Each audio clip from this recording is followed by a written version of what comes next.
Olá, começa agora o nosso programa Economia, um espaço voltado para você conhecer as novidades do mercado e também os novos caminhos ligados à sustentabilidade e à diversidade. Hoje nós vamos entrevistar o executivo Wilton Dyer. Vamos falar sobre a nova estrutura dos BRICS, composto atualmente por Brasil, Rússia, Índia e China e África do Sul, e que anunciou seu processo de expansão do bloco com a inclusão da Argentina, Arábia Saudita, Egito, Emirados Árabes Unidos, Etiópia e Irã. O Economia já está no ar.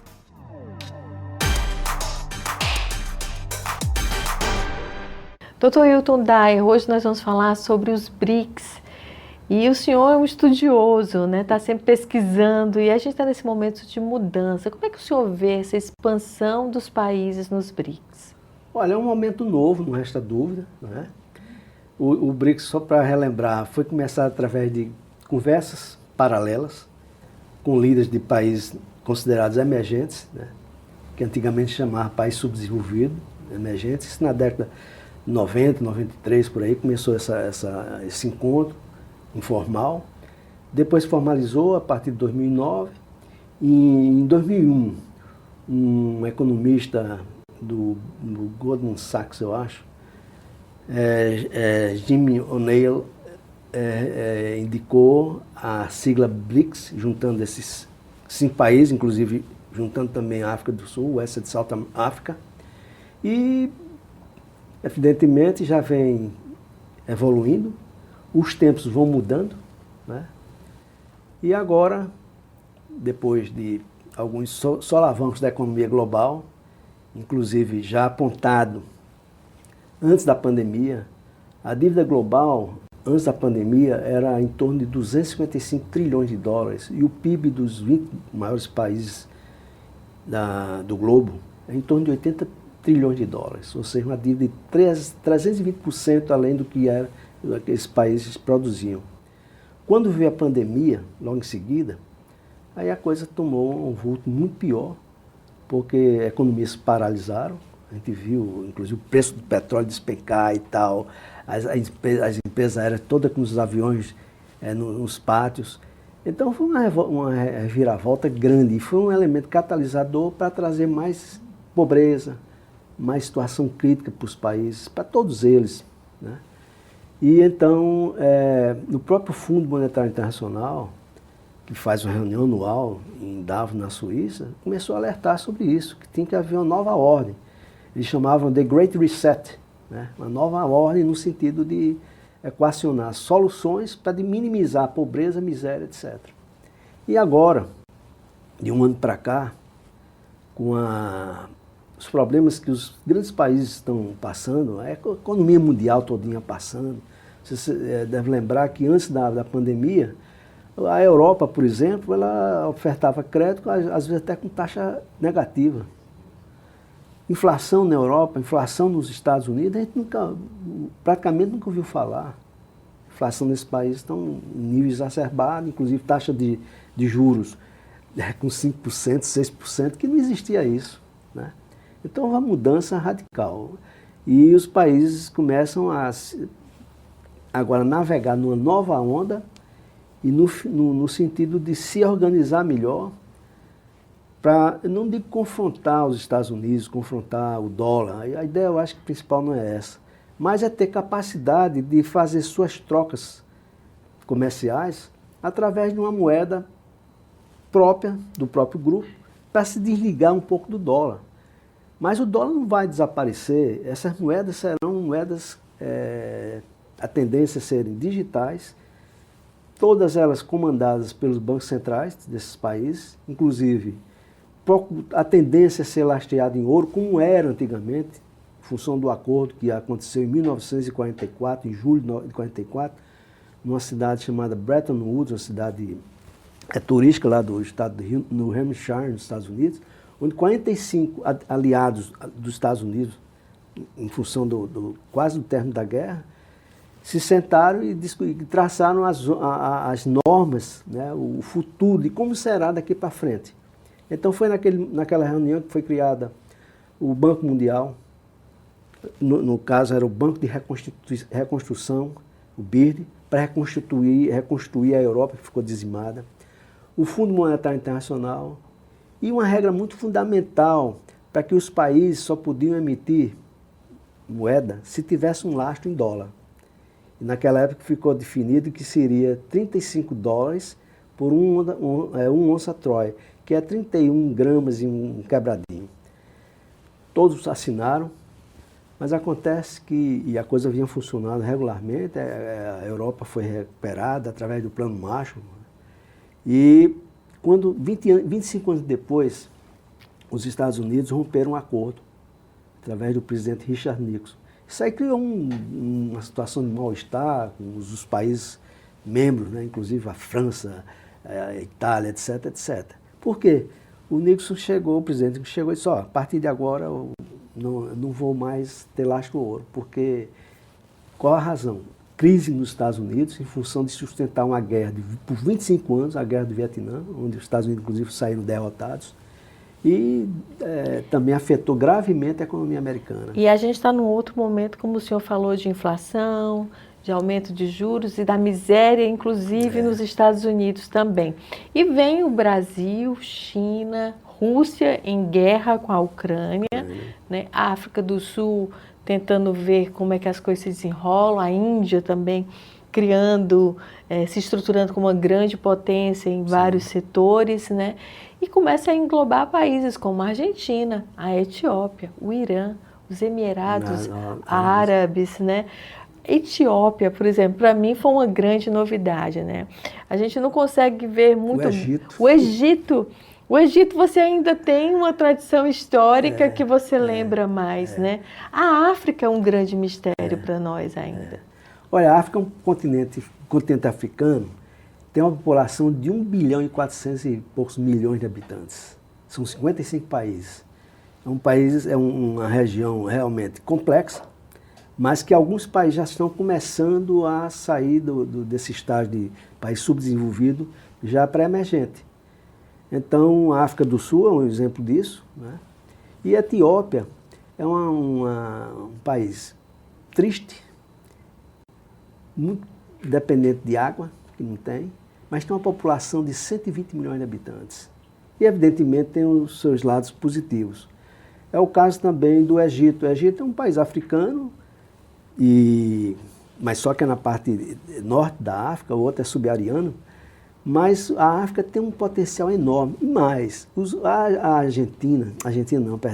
China está fazendo um trabalho lá muito grande, muito intenso, no sentido de levar rodovias, levar estação de ferro, e a ideia é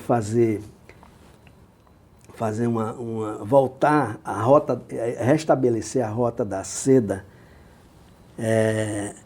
de uma maneira totalmente diferenciada da de Marco Polo, e a China já está bem integrada lá no continente africano.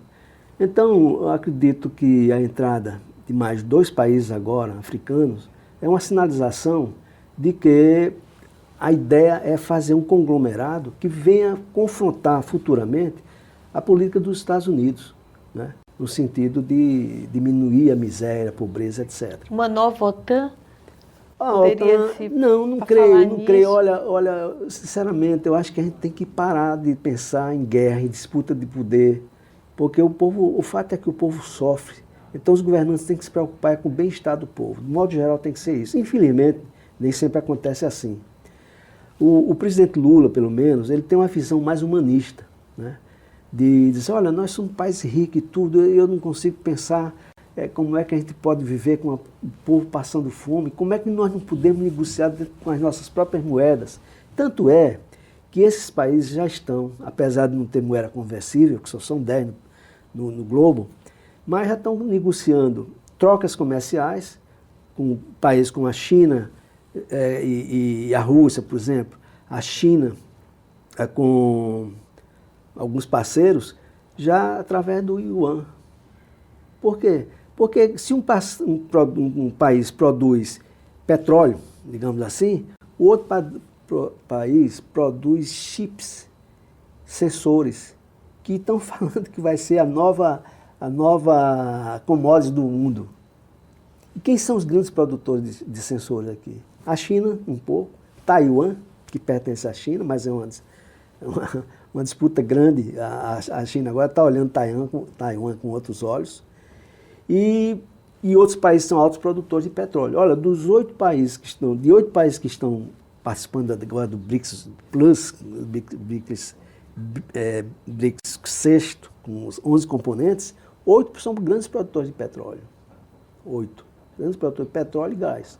Então, é uma maneira de fazer, não digo um confronto direto com os Estados Unidos, o dólar sempre vai continuar sendo uma moeda muito importante, até porque 60% de todas as operações de comércio exterior são lastreadas com dólar, mas vão gradualmente tirando um pouco da força do dólar. E também, o próprio presidente dos Estados Unidos está tomando já anunciou que na próxima reunião do G20, que vai acontecer agora no dia 7 de setembro em Nova Delhi, ele já acha que é importante fazer realmente uma mexida nesses órgãos multilaterais, né? Fazer uma revitalização desses 2 organismos. O próprio BRICS criou o seu banco, o novo Banco de Desenvolvimento, cuja presidente é brasileira, e a tendência é que no próximo ano, próxima reunião do 2024, a presidência do BRICS já fique, talvez, com o Brasil. É possível. Então, a grande vantagem que eu vejo do lado brasileiro é a nossa diplomacia. A diplomacia nossa, ela sempre foi muito respeitada, porque é na base da negociação, é na base de ouvir, tentar ver como é que a gente pode conciliar os interesses de todos. Porque todos têm interesse, não tem a dúvida. Então, como é que a gente pode conciliar? Por exemplo, uma aspiração grande do Brasil antiga é participar do comitê do Conselho de Segurança da ONU. Mas será que o presidente da China não disse que não pode nem que pode? Ele é ambíguo. Mas será que para eles, e talvez até para o Brasil, seja importante essa posição ou conseguir posições em outros lugares mais compatíveis até com a força bélica do Brasil? Porque tem isso também, né? Porque você pega os Estados Unidos e a China, são as 2 forças bélicas mais poderosas do mundo. Junta com a Rússia também é outra força poderosa bélica. Então o fato é o seguinte, os Estados Unidos vão perder essa hegemonia? Olha, os Estados Unidos... Já estão perdendo, não? Estão perdendo, mas acontece que os Estados Unidos têm uma força locacional que nenhum outro país do mundo tem. Os Estados Unidos estão numa área privilegiada em termos de clima temperado, tem 2 oceanos, o Pacífico e o Atlântico, que nenhum país tem para a saída de suas exportações e também até fazer a sua própria defesa. Então, os Estados Unidos têm essa força e há 100 anos que ele domina o país. Agora, antigamente era a Inglaterra. A Inglaterra dominou o mundo porque foi a industrialização, saiu da Inglaterra. A Inglaterra perdeu o poder para quem? Para os Estados Unidos. Por conta de quê? Principalmente por conta da descoberta do petróleo, já no século XVII. Petróleo é energia. Energia sempre foi importante para o desenvolvimento de qualquer país. Nós não vivemos sem energia, né? Então, os Estados Unidos saíram algumas crises antes do século XVI, XVII, mas quando chegou a descoberta do petróleo, houve uma euforia, criou-se uma bolha por conta exatamente disso, a indústria automobilística lá, né? E criou-se uma bolha, veio a crise de 29, que arrastou os países para uma crise enorme. Nós estamos também num momento de transição energética, né? Sim. Nesse bloco estão os Emirados Árabes, como o senhor falou, Arábia Saudita, grande produtor de energia, né? Grande produtor, e o Brasil, e aqui nosso Ceará, tentando despontar nessa produção de hidrogênio verde, tentando já investir nessa nova matriz energética. Então, seria um bloco que teria uma força, uma independência maior em função dessas riquezas naturais, né, dessa capacidade de explorar essa energia? Tem, Neila, mas tudo leva tempo. Por exemplo, a China hoje é um país altamente desenvolvido, sabe por quê? Porque desde 1998 que eles resolveram investir pesadamente na área da construção civil, para tirar pessoas que viviam em situação de habitabilidade precária e morar com dignidade. Sabe quantas cidades praticamente fantasma tem lá na China hoje, 50 cidades fantasmas, prédios de 20, 30 andares, mas esqueceram de construir um ambiente para fazer negócio, um ambiente para reunir pessoas, shopping, etc, etc. Então, acontece que esses prédios, que é uma região para habitar 1 milhão de pessoas, que lá é tudo gigantesco, moram 100 mil pessoas. Conclusão, investiram muito nisso, o desenvolvimento da China se deu muito por conta da construção civil, como houve também o desenvolvimento dos Estados Unidos em 1934, quando houve a crise de 29, recuperaram a economia americana em 1934, através do presidente Franklin Delano Roosevelt, através de um programa chamado de New Deal, que era construção para poder expandir, criar condição de interiorizar o desenvolvimento do país. Deu certo, ótimo. Agora, em 2008, com a crise do subprime, que foi efeito também de uma crise iniciada nos Estados Unidos, por conta do ataque às Torres Gêmeas, que houve acho que foi dia 11 de novembro de 2001, que levou os Estados Unidos a uma situação... Setembro. Levou os Estados Unidos a uma situação de pavor. Primeiro morreram 3.500 americanos, depois o ataque do Bin Laden desmoralizou as forças de segurança dos Estados Unidos. Isso é que é o fato. Então, qual foi a maneira de recuperar a economia americana? Novamente usando os mesmos procedimentos, a construção civil, porque dá muito emprego, etc, etc. E começaram a construir prédios, principalmente em torno da orla americana. E conclusão, com a criatividade dos americanos e o mau-caratismo também, criaram as hipotecas da hipoteca da hipoteca, que resolveu se chamar subprime, quer dizer, oferecia crédito farto, juro barato, e o importante é construir. Isso tudo programado pelo governo, claro, que o governo tem que emular isso. Acontece que usaram isso e começaram a transformar aquelas hipotecas, subprime, em títulos financeiros e começaram a vender os cidadãos americanos com juro altamente compensador e exportar para o mundo, principalmente para a Europa, os países da Europa. Inclusive chegou até a Islândia, um país com 400 mil... Que pagou um preço alto até também, hoje se paga, porque essa dívida todinha que eu citei, né, dos 255 trilhões de dólares, foi antes da pandemia. Com a pandemia, os governos tiveram que investir para comprar vacina, para construir hospital, etc, etc.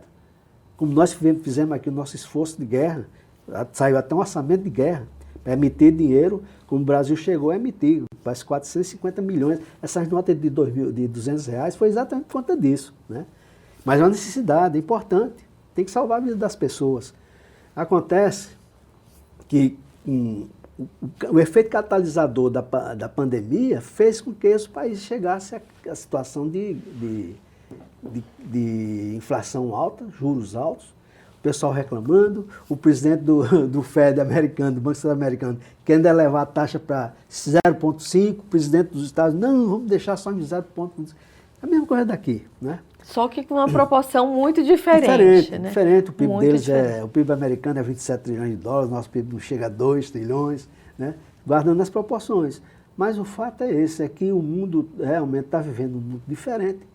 Há sempre, historicamente, de 50 em 50 anos, tudo muda. Tudo muda, só lê a história e tudo. E a partir de quando o homem foi à Lua, o Neil Armstrong, ao pisar o solo da Lua, disse, é um pequeno passo para o homem, é um grande salto para a humanidade. Só que as mudanças agora acontecem numa velocidade muito maior, por né? conta do efeito da tecnologia de informação. Exatamente. Naquela época não existia. Hoje... E aí, voltando, a gente tem África, mais presente nos BRICS, né? E países como Irã, olha, o Irã, há uma diferença cultural muito grande. Muito grande. O Irã, e um choque cultural muito grande. O Irã já foi alinhado aos Estados Unidos, mas quando houve aquele, não sei, não me lembro, 1700 qualquer coisa, para derrubar Reza Pahlavi, né? Primeiro derrubar o Khomeini, o Khomeini entrou em Reza Pahlavi, depois saiu e tal. O Irã sempre foi um parceiro importante para o Brasil. E realmente, primeiro é um país rico, de grande história, etc, etc. E também produtor de petróleo. Mas é importante, é como eu disse, a diplomacia brasileira sempre se deu com todos os países. E Lula é um mestre nessa área, de negociar, tem carisma, é bem recebido. Por quê? Porque ele procura não criar conflito. E está certo, nós temos que negociar para tirar benefício que todos ganhem. Não pode ser um país só que ganhe.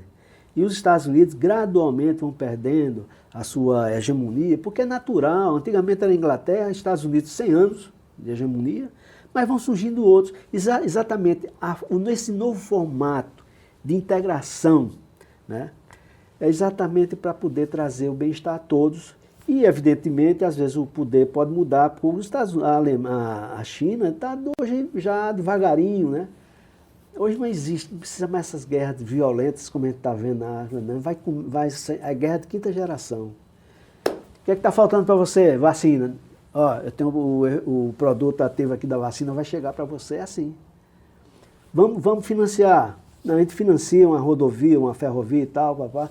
O país, não posso pagar, não tem problema não. A gente assume e a gente fica aí, vai levando os cidadãos. Mas ainda tem a Ucrânia aí com a Rússia, é né? outro problema seríssimo. Com uma questão ninguém nem quer tocar nesse assunto para não ferir o outro grande país, que é a União Soviética também.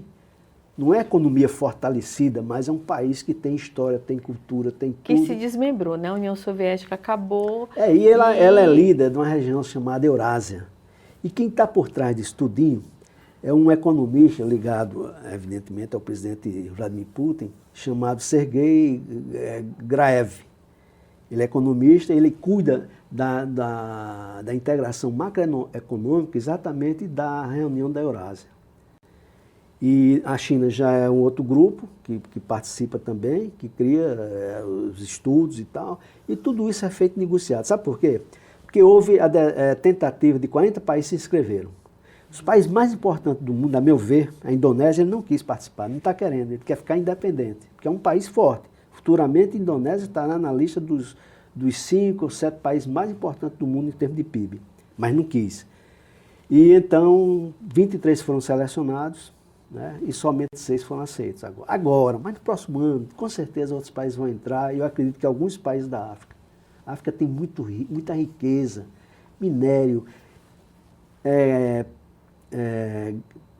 petróleo. A Nigéria, o Brasil, na década de 70, fez parceria, o Estado brasileiro, parceria com a Nigéria, por conta do petróleo.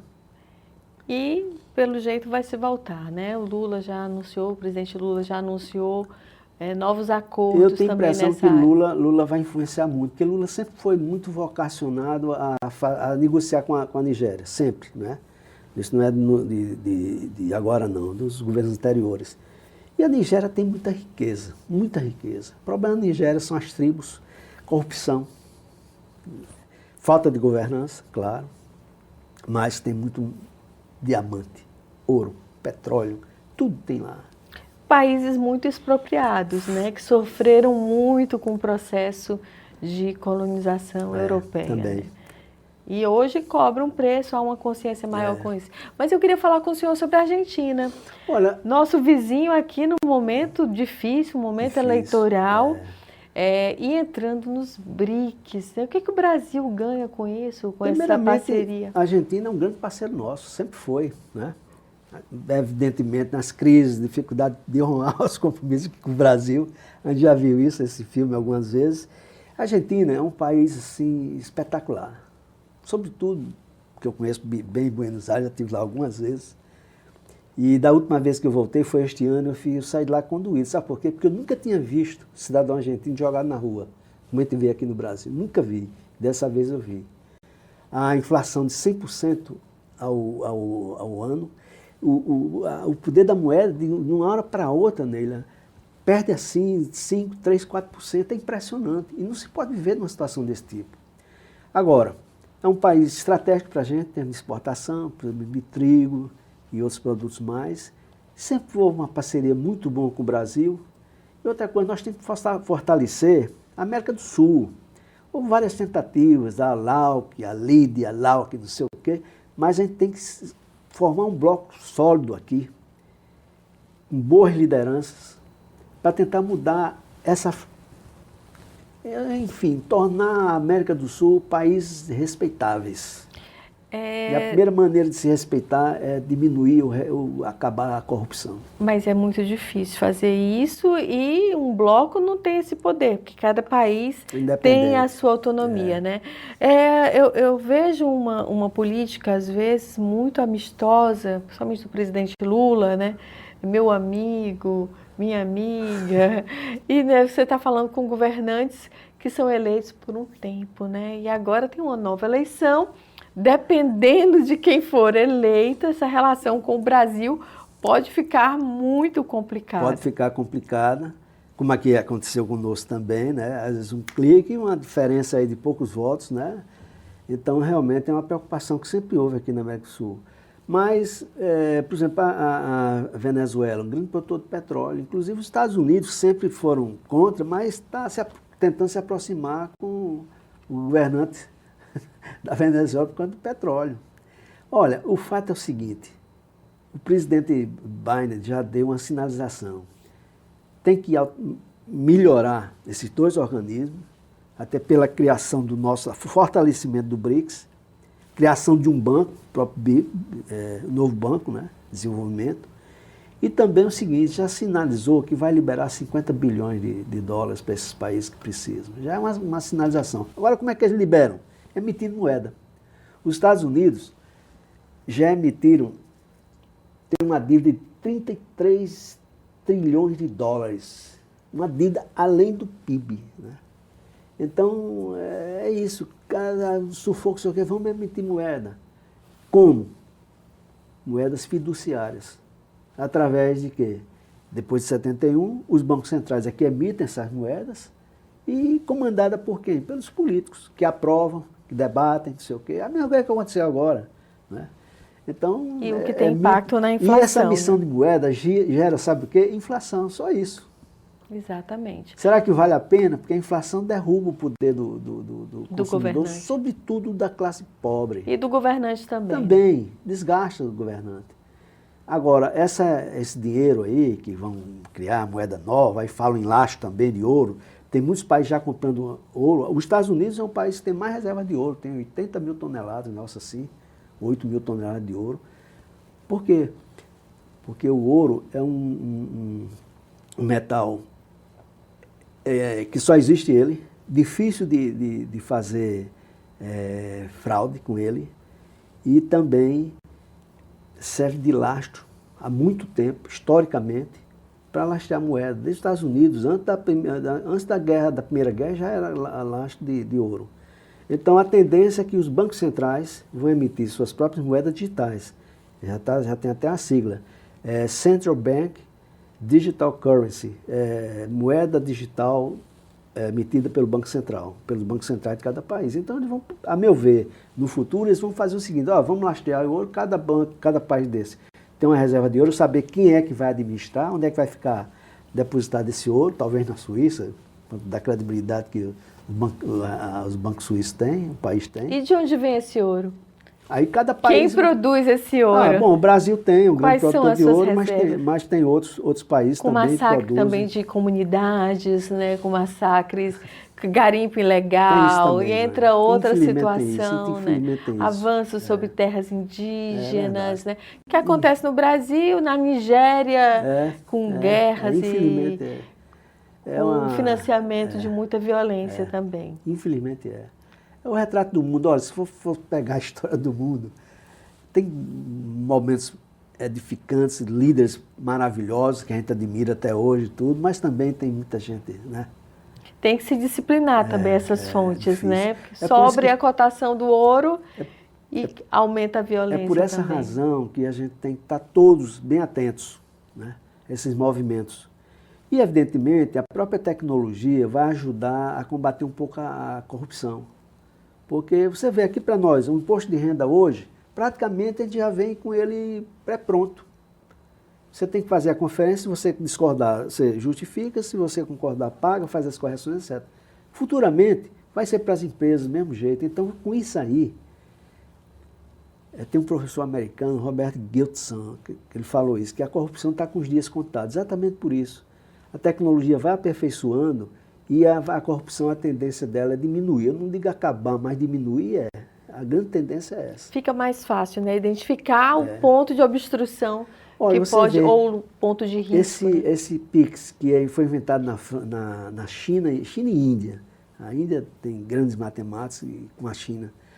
Há mais de 10 anos que funciona lá. Aí trouxeram para o Brasil. Hoje toda a operação praticamente você faz no PIX. Acontece que tudo aquilo fica no banco de dados do Banco Central. Tem um mega computador lá. Quando há uma denúncia, uma necessidade de uma pesquisa com profundidade, vai lá e encontra tudo, como encontrou-se agora, né, na gestão passada. E o pessoal vai fazer transação com dinheiro, com a moeda em papel, né? Então, tudo e isso se vai facilita. taxar o PIX, mais gente vai usar a moeda O comercial em papel. talvez, né, eles tenham essa tendência de taxar. Mas o custo, olha, eu assisti uma palestra do presidente do Banco Central aqui em Fortaleza, há 2 meses atrás.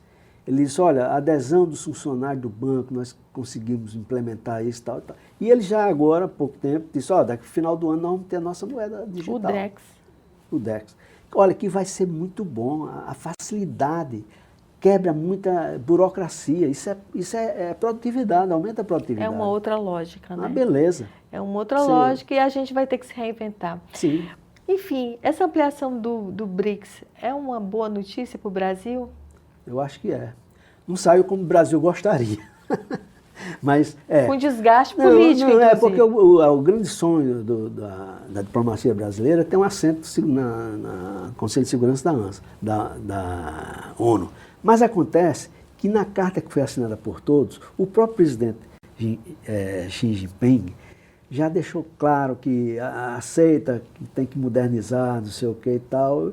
É bem ambíguo. O ambiente diplomático também é um pouco de ambiguidade, né? Mas não fechou as portas. Então, futuramente ganhou um tempo para negociação. Olha, se o Brasil no próximo ano for eleito presidente do BRICS, já é uma grande, né? Um grande salto, um grande upgrade. A tendência é essa. Já tem a ex-presidente Dilma na presidência hoje, com a caneta na mão. Parece que já vão levar aí uns 10 bilhões de reserva. Possivelmente, esses próprios países vão ingressar com dinheiro, África Arábia Saudita, país rico e tal. E talvez melhore mais esse funding deles, né? Então, eu acredito que foi uma notícia boa. Né? É aguardar uma notícia boa. O Ceará boa. ganha alguma coisa com isso, nessa geopolítica? Olha, o Brasil ganhando, o Ceará ganha. Né? Um estado pequenininho, pequeno, mas o Ceará tem que tirar o chapéu para o Ceará, viu? Para o pessoal daqui que é muito empreendedor. Nós estamos muito avançados no hidrogênio verde. Né? E outra coisa, você vai para o PECEM, foi criado em 2000, 2002, eu estive lá já umas 4, 5 vezes. Cada vez que eu volto para o PECEM, eu volto mais entusiasmado. O progresso do Ceará está ali no PECEM, com a perspectiva sempre maior de se tornar um lugar... polo de atratividade, atratividade, né, e de emprego também. Com a gente tem que certeza. gerar emprego para todas as camadas da sociedade. Eu acho que tem que mudar, inclusive, a educação, o ensino fundamental, que é importante, mas tem que visar também o ensino laboral. A pessoa saber fazer alguma coisa. Uma arte, ou então ser um bombeiro, ser um eletricista, ser um marceneiro, formar para emprego. E a pessoa depois, querendo, vai evoluindo. Porque tem muita gente assim. É um grande dilema, né? Olha só o fato do ITA trazer o núcleo dele aqui para o Ceará, isso é uma honra muito grande. E é um prestígio para a inteligência dos cearenses e da região do Nordeste, que tem muita gente que vai para o ITA, que é do Piauí e tal, do Nordeste. Então isso é tudo positivo, só vejo muita coisa positiva no Ceará. Qual é o lado negativo? A grande concentração de renda. E do outro lado... a miséria. Infelizmente. Em qualquer parte. Pessoas vivendo aqui com R$400 por mês, sabe, na miséria, sendo pedinte, etc. E as facções criminosas que não existiam antigamente. Com certeza. Dr. Wilton, muito obrigada pela entrevista. Eu que agradeço o convite, é uma honra para mim. Felicidade para você, muito bom estar aqui com você. Muito bom. E o Economia fica por aqui. Na próxima semana a gente tem um novo encontro. Até mais.